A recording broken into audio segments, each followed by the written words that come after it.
Um, so welcome everyone to the final day of UK GSE Virtual Conference for 2024. This is the first Db2 session for today, and I'm very pleased to introduce Vineet Dumar from IBM. He is an AI solution architect in the IBM Systems Development Lab, and today he's going to enlighten us all about SQL data insights with the title Unleashing Hidden Business Value, Db2 for zOS and SQL Data Insights. I'm going to allow people to unmute themselves if they want to ask questions, or you can ask questions in the chat and we'll answer them as we go along. So without any further ado, over to you, Vineet, and good luck. Okay, thanks, Colin, for the intro. So as Colin mentioned, we'll be discussing about DB2 SQL data insights and how we can leverage SQL data insights in unleashing hidden business value. So now I'll first introduce with this powerful combo of IBM Z16 and DB213 for zOS. This could be an essential innovation and differentiators for your organization. Okay, so if you talk about IBM Z16 delivers a dedicated AI hardware accelerator called the Z Integrated Accelerator for AI. It helps in infusing AI in real time into every business transaction. Okay, so we have multiple offerings available as part of Z16. You can leverage these offerings to infuse AI into your existing applications. These offerings are AI Toolkit for IBM Z. This is an elite support offering around key open source AI frameworks. We have a flagship offering called as machine learning for IBM zOS, which is a end-to-end machine learning platform for building, training, and deployment of machine learning models. We also have Cloud Pack of Data, which is a cloud native solution for AI and data management. Then along with these solutions, you can also leverage the open source portfolio. So most popular open source frameworks like Spark, Python, Keras, PyTorch, etc., TensorFlow, these are available to be, you can leverage those softwares, leverage these frameworks. These are highly optimized to take advantage of the AI accelerator as well. So this is all about Z16, and then we on the right hand side you can see the DB213 for zOS. This is a powerful database. You can say it delivers AI innovations to reinforce DB2 as a foundation for enterprise computing and hybrid cloud. So with DB213, you have multiple other offerings which you can club and combine with DB213 to take full advantages of the data from DB2. First one here is DB2 for the US SQL data insights, which would be the topic of discussion today. This uncovers hidden insights in DB2 for the US data. Then we have DB2 AI for zOS, which you can use for enhancing database performance with machine learning. You also have DB2 Analytic Accelerator for zOS, which is in short IDA, which delivers high-speed processing for analytic workloads.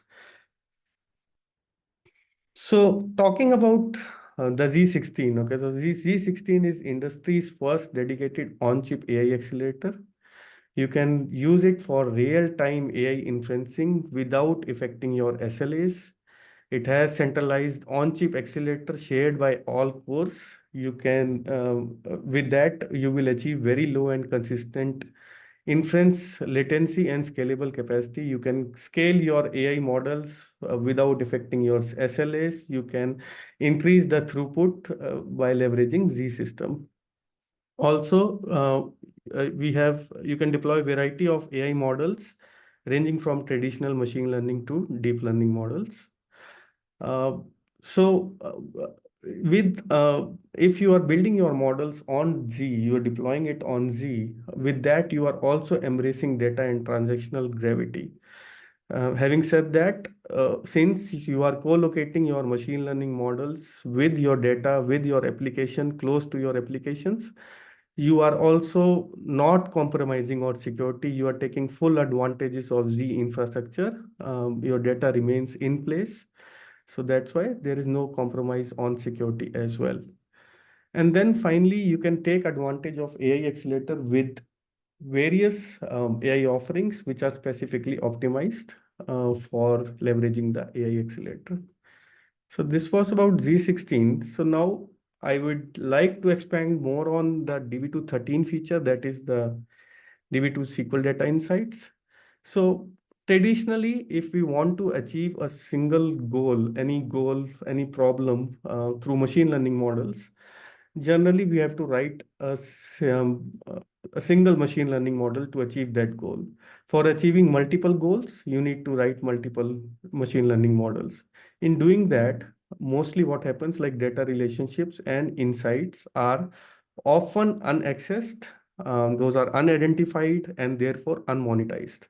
So traditional machine learning approaches, they do very little to draw out the invaluable information, because they are only focused on a single narrow purpose, right? So that is the one caveat with machine learning problems, machine learning process, you can say. On the right hand side, you can see this is the complete life cycle of a machine learning training process and all. So it starts with data curation process. The data curation happens through various data sources. That data sources can have multiple years of data. And then leveraging that data, you need to do data preparation, which could take months and weeks of preparation. It also involves heavy IO activity. Once your data is ready for once it has been pre-processed, now it is ready for training. What data scientists do, they will take the pre-processed data and then they will experiment with various machine learning models. In that, multiple weeks and days of training is required to achieve accurate results and achieve the target goal which we want to achieve. Once your machine learning model is ready, it has been deployed, then it takes seconds to get the results, to get the predicted results. So you can see that time to market for achieving a specific problem is in months, or you can say in weeks, with traditional machine learning approach. And it also need deep data science skills to achieve that to derive insights out of the data. So machine learning models also, they add complexities between AI and critical business systems. So to simplify all that, DB2 comes with SQL data insights, which can help organizations gain exceptional business value directly from DB2 zOS through embedded self-service AI insights. I'll talk more about it, how this whole process works and all, but this is the main thing, right? So instead of machine learning models, you can directly derive the insights from SQL data insights. So now, what is DB2 SQL data insights? It's an industry-first relational database capability. It's a no-charge feature of DB2 V13 for zOS. Why it is useful? It enables novel data insights that can be extracted from DB2 tables through seamless infusion of AI into DB2. Okay, and basically how it works, it will combine deep learning with the IBM Z technologies to infuse into the DB2 engine, and then you can derive the results with SQL-based semantic queries. So all this is how it works. It works through self-supervised vector embedding approach. And since we are building the models on Z itself, there is no need to move data. And you can get the results, you can derive the insights through simple AI enhanced semantic queries using standard SQLs. As we are not migrating the data, we are integrating the neural network training and inferencing into the existing database infrastructure. So everything remains secure in place. There is no need to move the data and all. And in we have advantages of in-place interpretability of the results, which means there is no special GPUs required to train the model. SQL DI itself leverages the AI accelerator, which is available with G16 to accelerate the results. And then finally, you have a single model, a generic model which supports multiple type of queries. It can fulfill multiple goals which you have in your mind.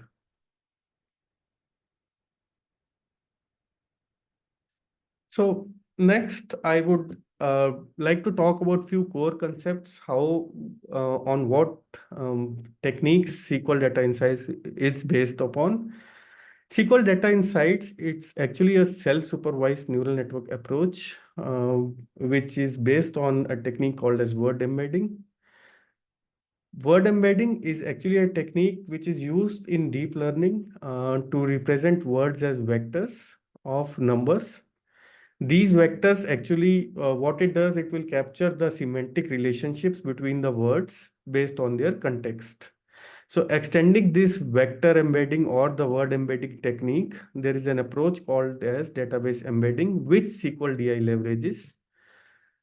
In this data embedding technique, what happens, every database instance of an item, irrespective of its column type, is converted to a text token.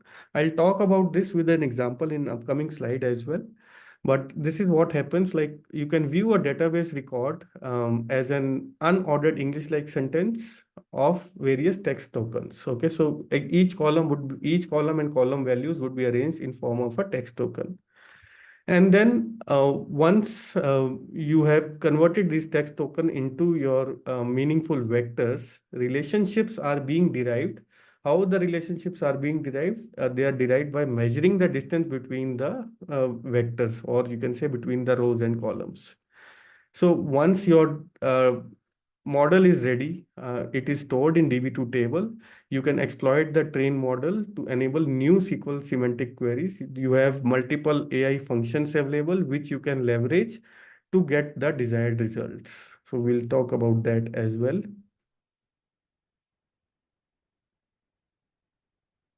So this is how you can capture hidden relationships via database embedding technique. So I touched base about a database embedding technique. What is, it's based on a word embedding technique, right? So database embedding actually takes input as a text document, which is created from a multimodal table. So multimodal table is nothing but a structured data set which is that contains information for various data sources. Okay, so data embedding just takes a in text document as an input from the multimodal tables.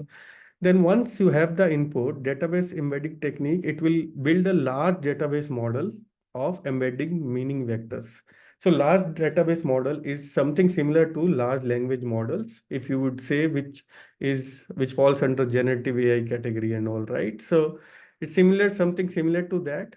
Once you have this text token converted to meaningful vectors, these meaning vectors actually capture the semantic relationship between the words, which can then be used for similarity, dissimilarities, analogy, or relatedness, etc.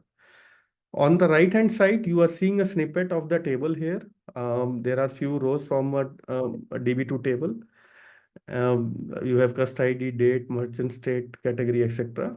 So each row, how it is converted to a vector and how it is converted to a text token. So you will see that column value is suffixed with the is prefixed with the column name. Okay, so cust ID underscore cust D is how it is broken. How SQL DI is breaking each row into this format. Okay, so cust ID underscore cust D, and then date underscore 916, merchant store B, something like this. Okay, so once this has been done, everything would be converted. So this is like all the values have been put in form of a text token. Now it will be stored into a DB2 table as well. Okay, so now from this, how AI model works is like it will compare the distance between all these vectors, and it will tell you which rows are similar to each other. Okay, so like for example here, cust A is more similar to cust D, because if you can see, cust ID A is having category as fresh produce. So due to similar purchasing patterns and all, it is saying that cust A and cust C are similar to each other. So something like this, I will have examples for each of the scenarios described in upcoming slides as well.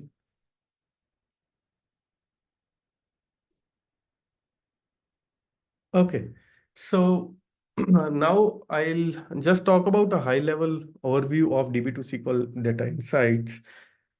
So in short, it is also called a SQL DI, which is SQL DI is actually comprised of three things. One is AI library stack.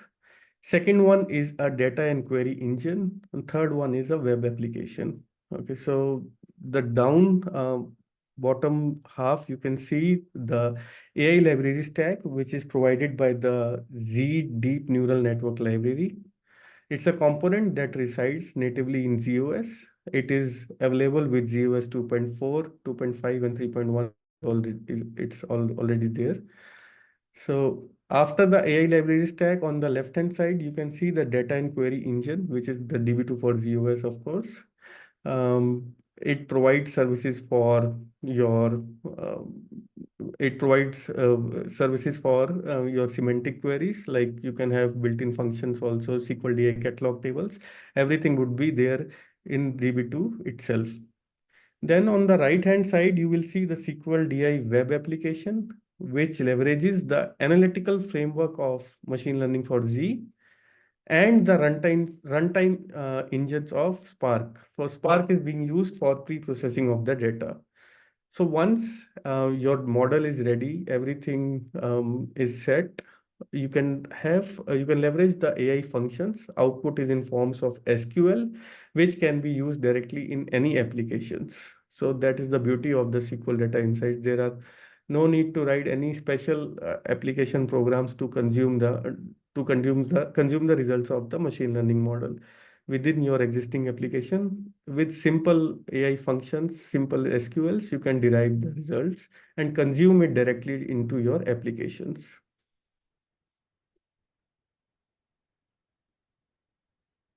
Okay, so this one is a flowchart on how training and query execution works in DB2 SQL DI. So if you see that SQL DI GUI, it takes care of the pre-processing, the training part, and the data statistics part. So in the GUI, you can connect SQL DI to your DB2. Once it has been connected, you can create an AI object from the selected DB2 table, that DB2 table which you want to enable for AI queries. Once you select the table, you can enable the object for AI queries. And then finally, you can run queries on the object at any time. This can be all done within the web GUI itself. Okay, so you are seeing this flowchart here. It talks about how the training and query execution happens.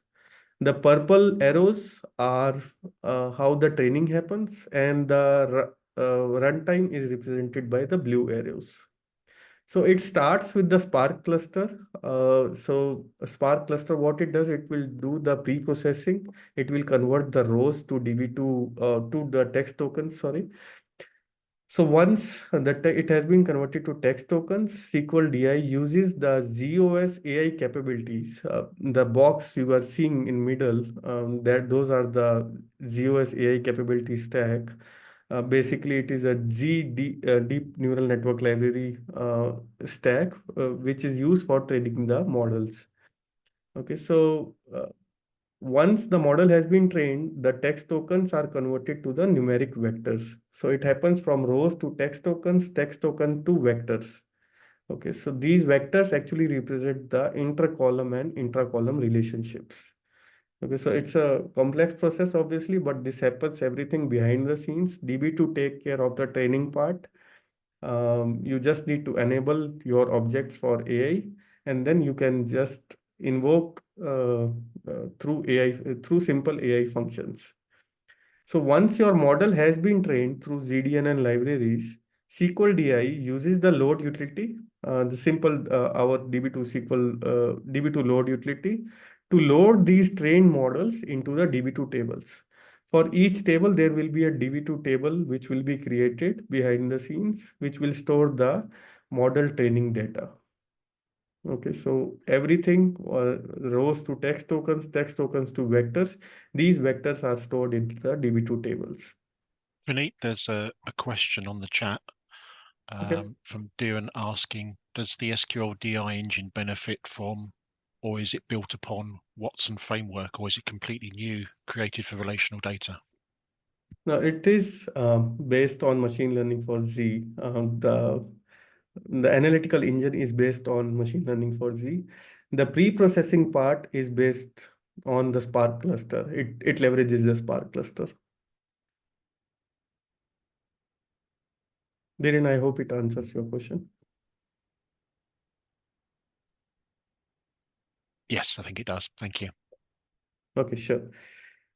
Okay, so I'll move forward. So I was talking like once your model has been trained, it will be loaded through a db2 load utility. And then finally, once after successful enablement, you can run all your similarity queries, dissimilarity queries, clustering or analogy queries through built-in AI functions. So everything, once it is ready, you can leverage your built-in AI functions and get the desired results. So I was talking about the AI functions. So these are the semantic AI functions which are available with DB2 SQL Data Insights. There are four functions which are available. Obviously, these are SQL Data Insights is with DB2 13. So three functions, they came back in function level 500. And the fourth one is pretty recent. It came with function level 504. So the first function here is the AI similarity, which could be used for semantic similarities and dissimilarities. Basically, what you can do, you can identify matching rows based on overall meaning. I'll give you an example of this one in next slide as well. Also, you can leverage the similarity function to for imputation of data or finding the missing entities from a row or a column. Okay. Next one is the semantic clustering, which is AI semantic cluster function. And this is the description of this is like it will help you in finding rows based on relationships between various attributes in a given set. For example, here you can have animals similar to if I'm giving an input of lion, tiger, and panther, give me okay. So you can give me animals similar to lion, tiger, and panther. So I'm giving lion, tiger, panther as an input and give me the output of the similar animals which fall under the same category. Then we have the AI analogy function, which is obviously used for reasoning analogy. You can also use it for providing an input pair. You will give a lion, so for example, lion and a carnivore, and then you will receive a output pair which will have the similar kind of relationships. Okay, so for goat it would be herbivore, something like that. And then finally there is a AI commonality function which can be used to identify outliers or with most common behavior columns or rows. So if you so those were the four functions. I'll just go a little bit in detail about all these functions. I have simple examples for each of those. So I'll start with the semantic similarity query. What it does, it will return items that have features which are similar to the features of the input item. If you see my screen on the right hand side, we have a SQL query. We are leveraging a AI similarity function, and that AI similarity function we are providing input customer input ID. We are providing, and we want to get the similar rows which are similar to the input customer here. And how we are doing it, we are ordering it by the similarity score, order it in the descending order.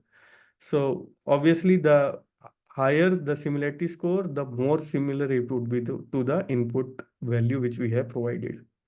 You can see on the right hand side, this would be the result customer ID and arranged into a descending order of the similarity score.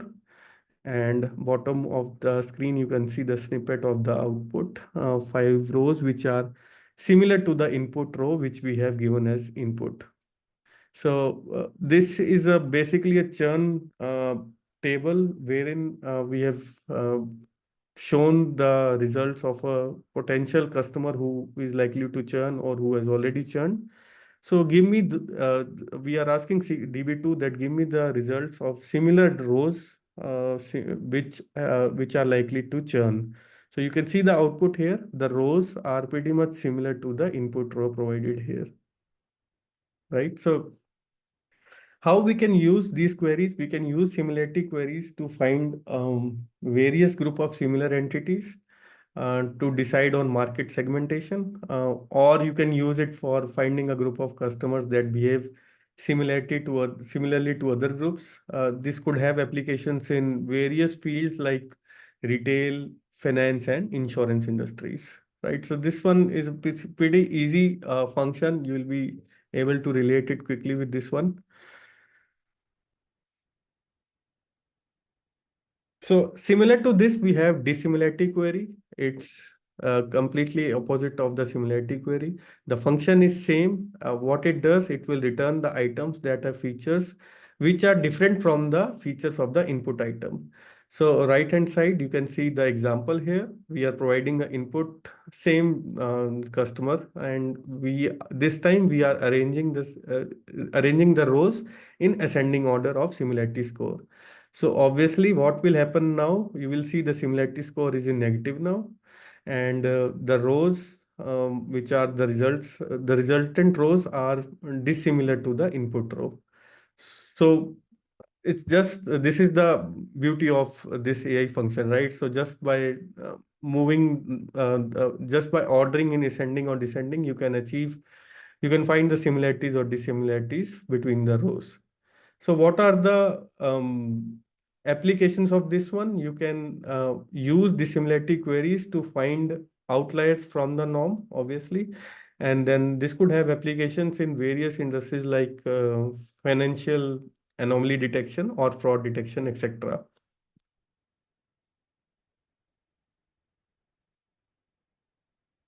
So next one here is semantic clustering query. We can you can see this one is pretty much similar to the similarity query there, but instead of giving one single input, we are giving 3 or 4 input customer IDs here. Basically, what is the motto of this one? We want to find out the rows which are falling under these the same cluster which these 3 input rows are. Okay, so basically what happens, it will capture the dominant traits from the input values and return values that have these dominant traits. Okay, so in similarity, AI similarity, you are just giving a single input. Here you are giving a group of inputs, and then you are just checking that whatever the resultant, give me the rows which are falling under the same cluster. So what SQL DI does, once it does, it will train the AI model and it will store it into a DB2 table. It will store for each column value, it will have different clusters, like for it will have min, max, and then maybe it will divide into, each column would be divided into various bins so that any value will fall under certain bin or certain cluster. So this clustering query takes advantage of that bin concept or that clustering concept. Right, so you can see we have provided the 3 input here, and the resultant rows are pretty much similar to the dominant traits of the rows are similar to the input rows which we have given here. So as I said, it could be used for a broader test of similarity or dissimilarity for wherein we are giving multiple inputs. Okay, so this is about semantic clustering. So moving to the next one, this is the analogy query. What it does, you can use analogy query to capture behavior relationship between the input parameter pair, And what it will return the possible output values that exhibit the similar relationships. So basically, you can use it to determine whether a relationship between a pair of entities applies to a second pair of entities. Like, for example, we have this SQL here. We have used AI analogy function. We are providing two input columns. One is contract, one is payment method. For contract, we are having the value as month to month. For payment method, we are having the value as electronic check. Now we are expecting a relationship in the output pair as well. So we are giving the contract column value. Again, the column name is not required. You can just give the value here, which is 1 year.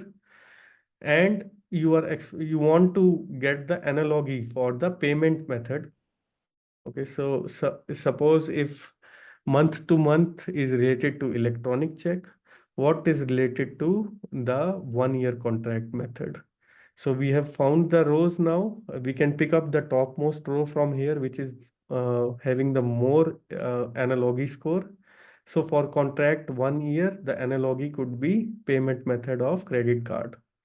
So in the input, it was electronic check for month to month. For 1 year, it is credit card.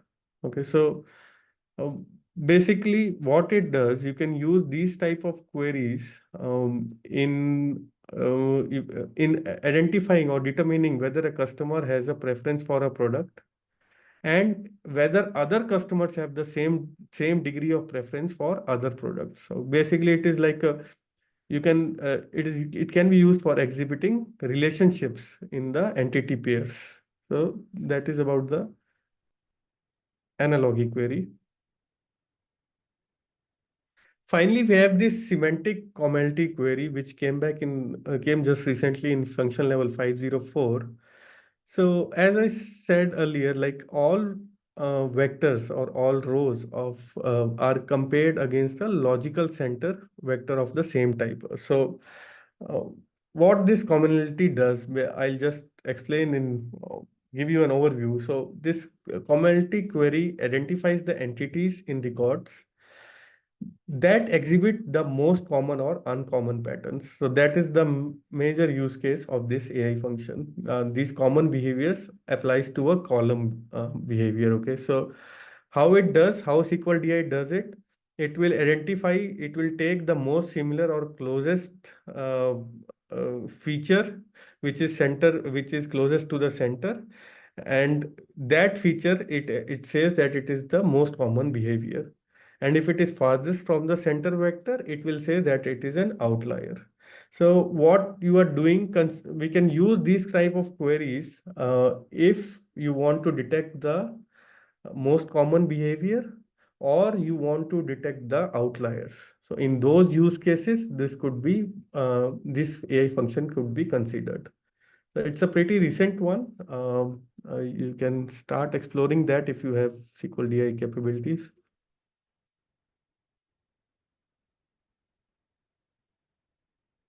So any questions, like before I move on to the use cases, start discussing about those use cases, I'll just pause for a moment and I'll take few questions if you have.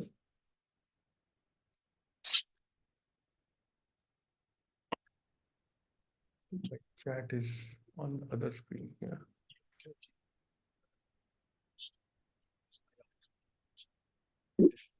Okay. Yeah. So Kirti asked like how AI community is different from AI similarity. So AI similarity you have to provide an input and according to that, so it will happen on the row wise, and AI commonality focuses more on the column wise. Okay, so most common behaviors or most common features of a particular column, if you have to give me that row which are having the most common behaviors. AI similarity is the similar row which we are providing as similar to the input row. It is row based, it is column based.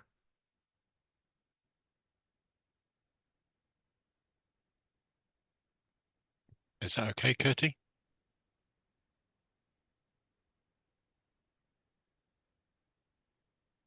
Okay. Yes. Thank you. So I'll just So I have written down few use cases which you can utilize it for. You can leverage SQL data insights for all these use cases here. Suppose, for example, in finance sector, we have various customers who are finding customers with similar transactions, non-performing assets, etc. And for example, for a given investment strategy, you can identify similar investment plans. So talking about investment plans, actually we have a use case wherein we have identified patterns based on mutual funds. If certain customer has invested on a certain kind of mutual funds, SQL DI can give you insights. It can give you results based on the similar type of mutual funds. Okay, so those use cases also we have worked with few customers. We have proposed that to one of the customer also. And in insurance sector, you can use it for the identifying similar dissimilar claims, and you can also use it for evaluating or analyzing patient profiles. Again, leveraging the similarity or dissimilarity queries.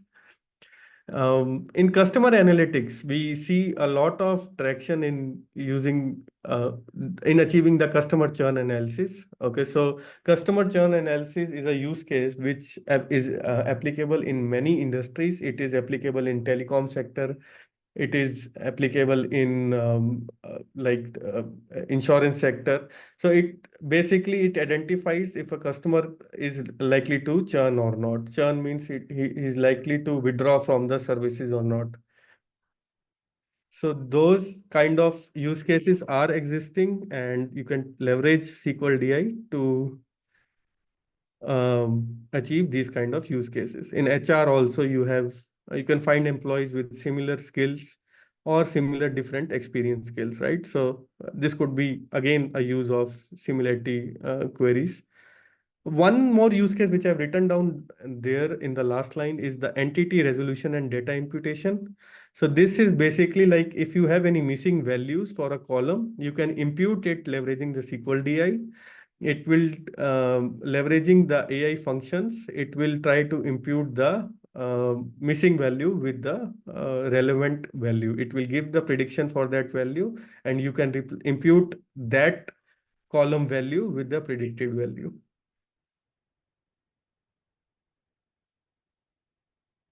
So these are on your screen. You can see the software and hardware requirements. Like this one, obviously, it requires DB2 SQL data insights require DB2 13 for zOS. And hardware side, we require starting from Z12 to Z16. Obviously, uh, if you are considering the performance, for best performance, you need to have SQL DI running on the latest models of Z. With Z16, you can also leverage the advantages of the AI accelerator, and minimum zOS version is 2.4. DB213 is mandatory here, and then there are some PTFs, necessary hold actions, necessary hypers, which are mentioned on the screen. You need to have IBM Open BLAS, Open SSH, and Java version also, version 8 is minimum, which is required here. So I'll just talk about the Swiss Mobilier use case. This one is a public reference, public client reference, wherein IBM worked directly with the Swiss Mobilier to apply the AI capabilities, leveraging the SQL DI offering.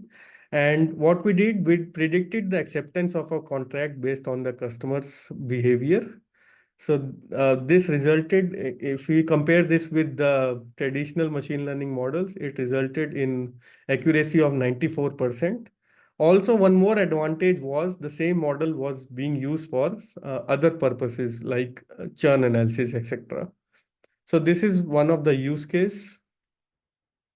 Customer feedback you can see, which we have got for SQL DI. You can leverage SQL DI with SQL DI. You can apply deep learning directly on transactional data, which avoids approval, design, and ETL pipelines. you are cut down, you can cut down time to market significantly leveraging SQL DI. This is what we discussed initially. If we are maintaining machine learning models, we are bound to have those machine learning models ready in weeks or months of time. So if we are leveraging SQL DI, we are reducing them time to hours or days. So obviously time to market has been reduced significantly. Understanding of data is critical in both the scenarios, but there is there is no deep data science skills required for SQL DI.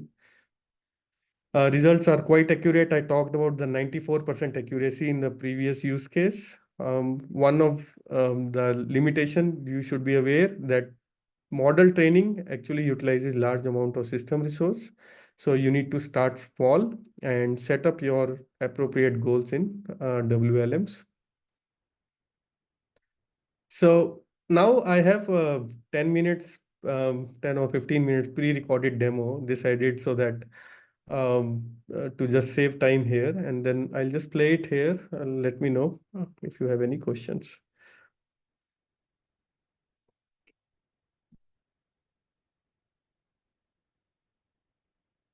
So this is how SQL Data Insights GUI homepage looks like. So in this, once you have done the your configuration installation of SQL Data Insights, you will be able to see this GUI screen. Okay, the port would be the same port which you have used while configuring the SQL DI product. So now you have an option of adding connections. This is of course the DB2 connections. I have added my DB2 connection here, the host name and the location.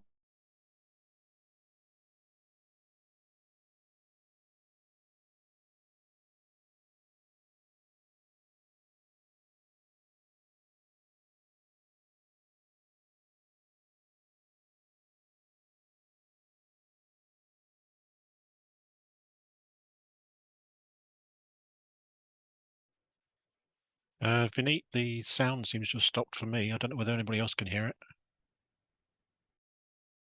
Schema is here. Oh, is it? Let me just pause it here. Adding the churn table for query enablement. So It's literally just come back as you came back. Oh, is it? Yeah, I think just as your voice came on, the background started playing. I could hear the sound again. Okay, let me do what I can do. I can just share the video again.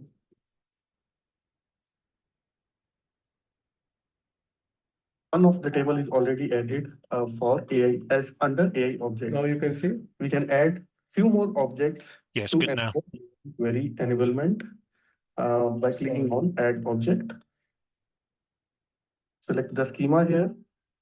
Once the schema is there, you can select the table. So I am adding the churn table for query enablement. So I'll click on add object. Once you click on add object, you can then click on the object and you can click enable AI query. You will get all the columns. You select all the column names. Customer ID is our primary key here. So I'll change it to the data type key. Click on next. There are some optional fields which you can provide if you want to provide some null values. Otherwise, you can ignore this field. Now click on enable here. Once you click on enable, your object would go for training in the background. So now you can see that object is showing, the status is shown as enabling here. So whenever we enable any DB2 object for AI query enablement, Spark engine is being used to train the neural network model. And then DB2 load utility is being used to upload the model data. So let's just refresh the screen and see if your table has been enabled or not. So this process, the training process actually takes a couple of minutes depending upon your size of the object and the columns of the objects and all. You can see after refreshing the screen, I can see the status of the churn table as enabled now. So now your table is ready to run AI for query functions against it. So you have different options against this object. You can analyze the data, you can view the model. So what we'll do, we'll just click on analyze data. So in analyze data field, you can see all the column names, equivalent SQL DI data types for the strings, for varchars, for characters, it will be converted to categorical types. For integers, it will be converted to numeric. For customer ID, which is our primary key, will be converted to the key data type. You can also see that data statistics, this is similar to what we have in form of catalog statistics, right? You can see the different most common values, mean values, standard deviation, etc., etc. Now you have two more fields here. One is column influence and other is column discriminator. So what is this column influence? Column influence is actually an influence score which is correlating to the number of null values in a column. Okay. So the fewer the null values the column has, the higher influence score it generates. Other one is the discriminator, the column discriminator score, which is actually equal to the number of unique values in a column, and it measures the column's ability to semantically distinguish its value from other values in the table. The more unique values the column has, the higher discriminator score it generates.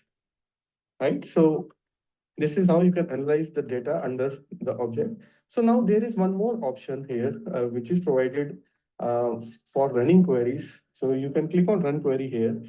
You get this query editor here, wherein you can filter out, you can choose your AI functions which you want to leverage. Suppose I'm clicking semantic similarity here. Click on this, and then you will get a sample query here, which belongs to the churn table. Click on run, and you will get the output. So what this query does, so this query takes the customer ID 3668 and it produces the customers with similarity score greater than 0.5 and arrange it by descending order. So you can see the similarity of the first row is 0.71 here, customer ID this one, and this row would be more similar to the customer ID 366. Most of the traits from this row would be similar to the customer ID 3668. So right, so we have arranged in the descending order. So this is one of the example here. I'm showing you with the query editor. Also, since this is all inbuilt AI functions inbuilt to Db2, we can leverage other IDEs as well to query your database. You query your Db2, and you can infuse AI into your applications, right? So one of the examples I'm showing you here is within an IDE which is called as Jupyter Notebook. So I built a Jupyter Notebook, a Python notebook, wherein I am using the SQL DI functions, and leveraging those functions, I'll be showcasing a demo here. So this demo is around insurance data set. So as part of this use case, I'll talk about the insurance underwriter. What do they do? So they actually estimate the risk and establish premium prices for insuring individuals and assets. During this process, they analyze multiple amounts of data using statistics, and actually they decide whether or not to offer insurance, right? So I've already created this notebook. I'll just go into this one. So how can SQL DI aid? Okay, so SQL DI can help the underwriters in identifying risky customers as well as help set premiums to better attract customers using cognitive intelligence queries. Okay, so for example, a home insurance underwriter during a policy renewal risk assessment can identify a customer paying a low premium in spite of living in a hazardous conditions. So SQL DI's similarity query will help the underwriter in identifying such policyholders and hence update their premiums to prevent any further losses. Okay, so this is one of the example. There are few other examples. I'll be talking about all the AI functions here, and then it will also help us in understanding all the AI functions. Okay, so we'll start with the preparation of the notebook, which actually includes importing of all required libraries. So I'll be leveraging IBM DB to make a connection to DB2 from Python. And then I'll also be using Pandas data frame to store the data from DB2 into Pandas data frame. Then I'll be using various visualization libraries like Matplotlib, Seaborn, Plotly, etc. to visualize the data. So this is how we are making a connection to DB2. We are using IBM DB, and then I'm providing all my DB2 details here. I have once prompted, I have given my password for DB2 as well. And then I'm making a connection. Once the connection is successful, I'm printing out the DB2 location name here. And then I'll just peek into the data, into the insurance data set, which I'm using for this use case. This table, the DB2 insurance table, which I have created, contains information about various customers having a home loan. It provides details about the customer demographics, house information, uh, and premiums they pay per month. So you can see the premium per month is also there on the right hand side. Then it all has the customer demographic information.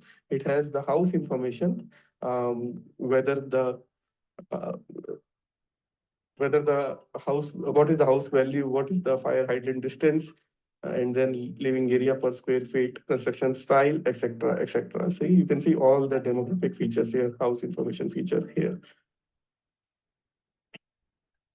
So this data set has 109,806 rows and 67 columns.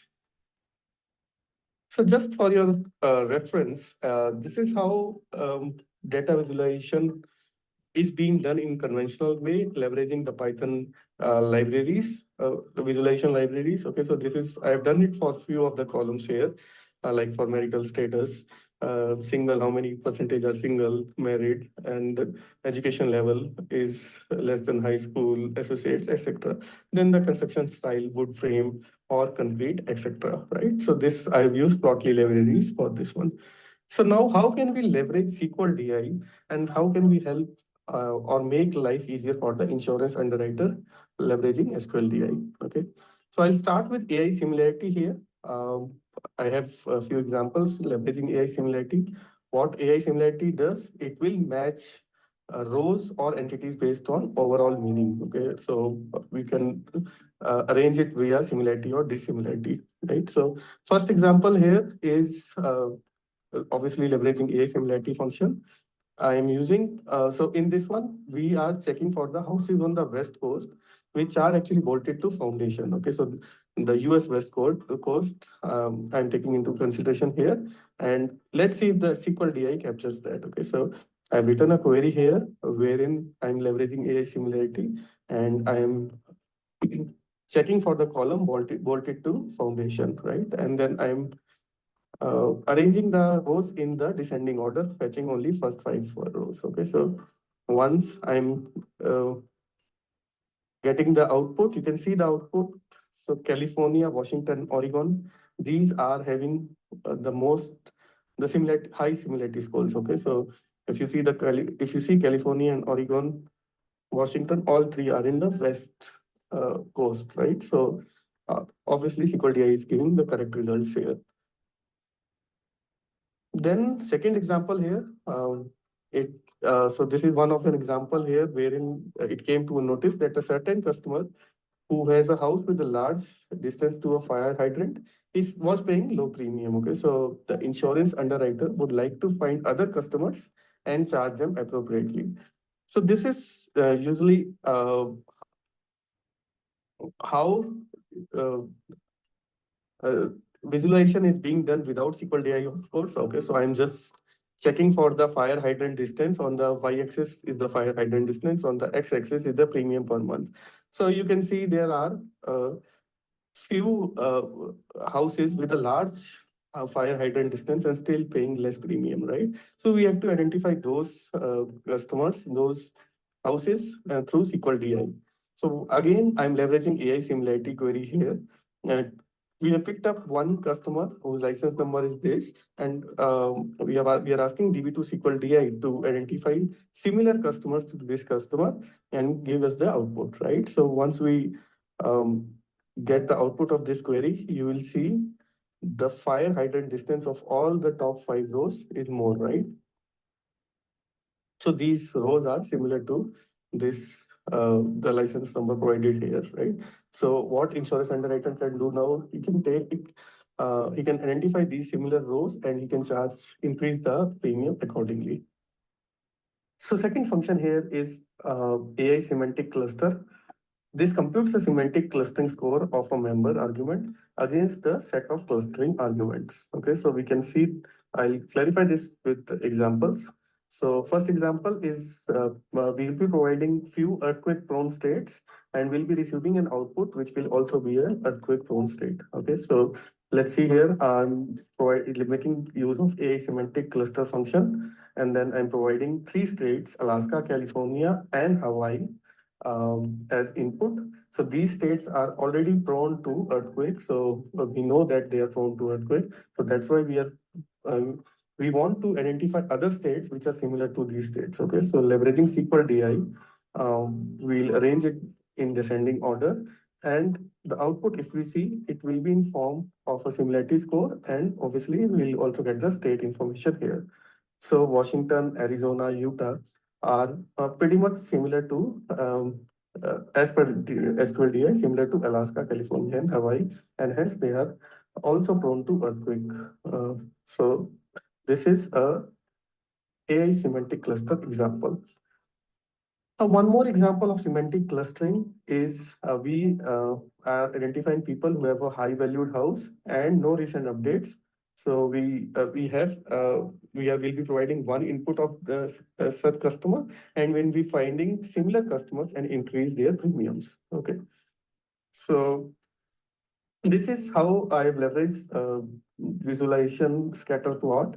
And you can see here, I've on the y-axis is the house value, and on the x-axis the premium per month. So there are some houses which have higher house value, but still they are paying very less premium. Okay, so we have to help insurance underwriter to identify such customers and increase their premiums. So how we'll do that? We are again making use of semantic cluster, and we are providing three inputs, three customer license numbers, which are already having high house value. And we are telling SQL DI to provide us more rows similar to the input. So if you can see from the output, the house value, what SQL DI has generated, these rows are pretty much similar to the input provided. Okay, so insurance underwriter can take note of this one, and accordingly they can increase their premium of the. So now we'll discuss the next function, which is AI analogy. What it does, it will compute an analogy score between two set of values. Basically, you are giving input set of input pair of entities, and you will be getting a second pair of entities as an output. In here, we are talking about example 5 now. So we'll be giving input uh, of risky customers in Kansas state, and we'll be getting output of risky customers in Oklahoma state. Okay, so here we can see we are using AI analogy, and you are passing Kansas as driving license state and license number of a risky customer here as an input, and output would be Oklahoma license state and driver license we need to identify of the risky customers, and we are arranging them in the descending order. So this is the customer which we are giving the input as input in Kansas state. Okay, so you can see arson, fraud, crime conviction is yes, and foreclosures is no, and state of the customer is Kansas. So when we are getting the results out here, we will be seeing that we are getting the similar results, similar rows which are foreclosure, which are having foreclosures and bankruptcy no here, and arson, fight, crime conviction as yes here. So top three you can see it is similar to the input customer. So that's it about SQL DI. Thank you. Okay, so I hope we are on time, and I just have the last slide to summarize things here.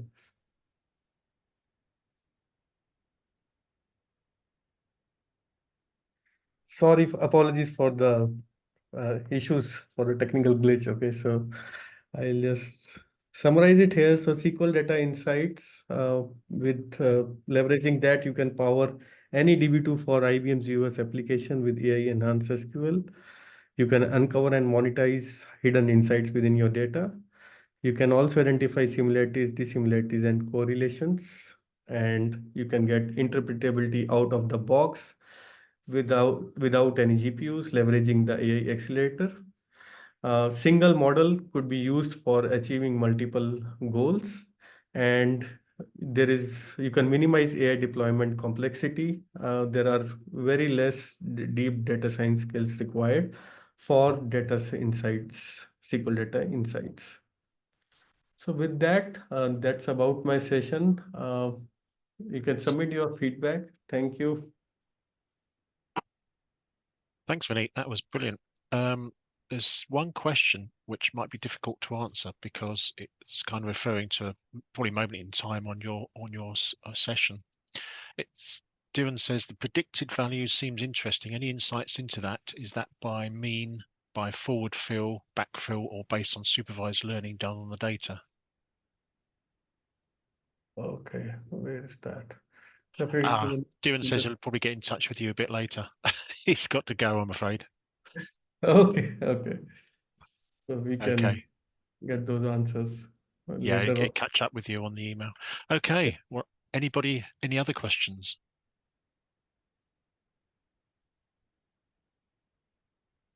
Nope. And I think we kept everyone right to the end. So nobody left in your session, Vinny. That's a good record to have. And I found it very interesting indeed. I've taken a few pictures. I'm going to share it with my management actually, because I think they're really good. Yeah, And it's getting some good feedback on the chat as well. So well done. Thanks very much, Vinny. And fine. that that's a wrap really. The next session for DB2 is coming up at 12, where Javier Estrada Benavides will explain how to pass the DB2 technical interview. So a bit different, that session at 12.